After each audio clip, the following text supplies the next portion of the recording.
Hello everyone, my name's Paul from SwitchedOn and welcome to another eShop preview video where we're fresh off a quite amazing week of E3 news.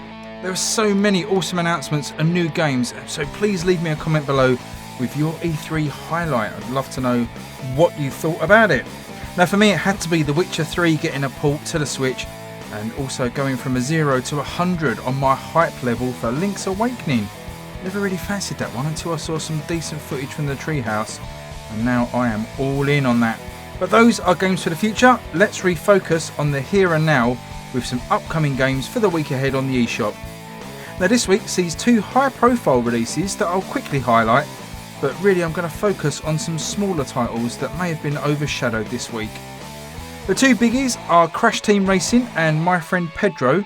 Now if we start with the latter, which arrives on Thursday from the quite magnificent Devolver Digital. Now I may be proved way off the mark here, but I've had hands-on with this game at EGX Res earlier in the year, and to be honest I wasn't that impressed. For me it's all style and little substance, a game that will flood Twitter with cool looking 10-second slow motion clips of insane action, but for the other 90% of the game it seemed very clunky and quite uninspiring.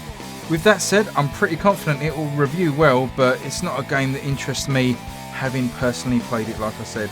Okay, next up, Crash Team Racing, which will join Mario Kart and Team Sonic Racing as premium kart racing games on the Switch.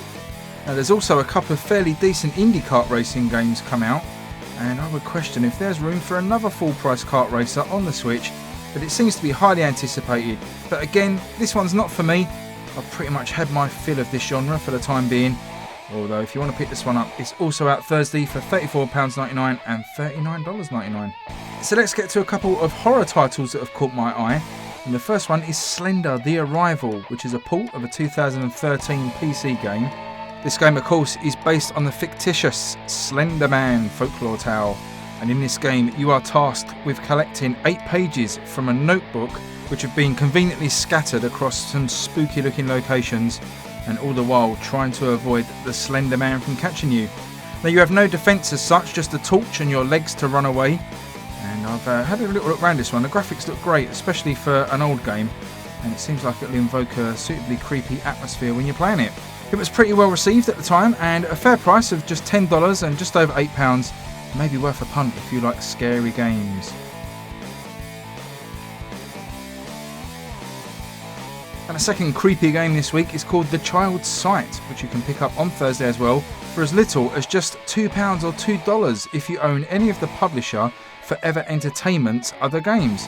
So check the eShop for your eligibility for that deal. And this one looks paint-wettingly scary as you explore an attic through the eyes of a baby, and the trailer itself features a jump scare that made me soil my undies. Well, for a couple of dollars, just like Slender Man, this could provide decent value for a short, intense playthrough, especially if you like horror titles. Now before I get to my main pick this week, I just want to quickly mention Catan. This is a massively popular board game and finally comes to the Switch after being ported to pretty much every other device on the planet.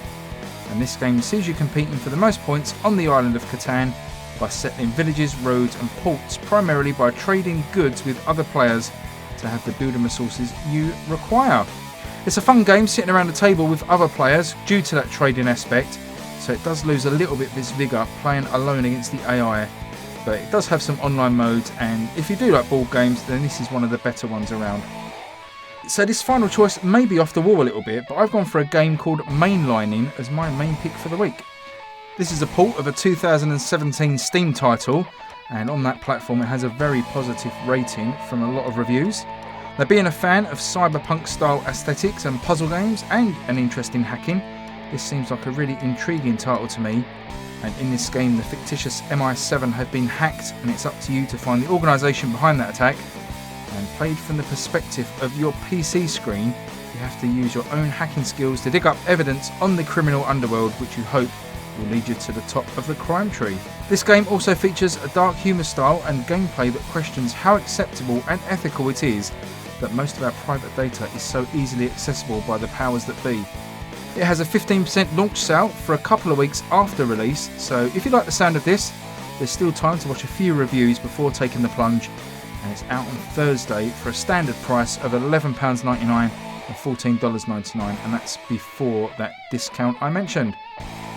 Okay, if none of those tickled your fancy, then you have just about enough time to pick up a bargain in the massive E3 eShop sale, which actually ends tomorrow, the 18th. Now, I'm sure everyone has heard by now, but one of the best deals of all time, certainly Switch-wise, is the superb NBA 2K19, which is a quite ridiculous $2.99 on the American eShop. It's like a 95% discount. That's not quite the same deal elsewhere, although it is around about a 50% discount in other eShops. But that is a superb game at a quite ridiculous price, as I say, and absolutely worth picking up. Just be warned though, it does take up a hell of a lot of storage space, so just make sure you've got some gigs spare before going for that one. Now, the excellent Square Enix also have product-wide discounts on most of their titles, with all the Final Fantasy releases on decent discounts, and the really solid, if unspectacular, original games I Am Setsuna and Lost Sphere both seeing 60% off currently. Now, according to the brilliant SwitchList.app, for which I'll leave a link in the description below, there's nearly 300 games on sale at the moment, so if you can't find a bargain now, then you may as well just sell your Switch. Okay, patch news-wise, we see continuing improvements to the performance of My Time at Porsche on the Switch, with the latest update reducing stuttering and other performance-based issues. Now, I'll be honest, I'm not 100% sold on this game yet. Just some of those issues have put me off it a little bit, so I may dive back in and take another look at this one.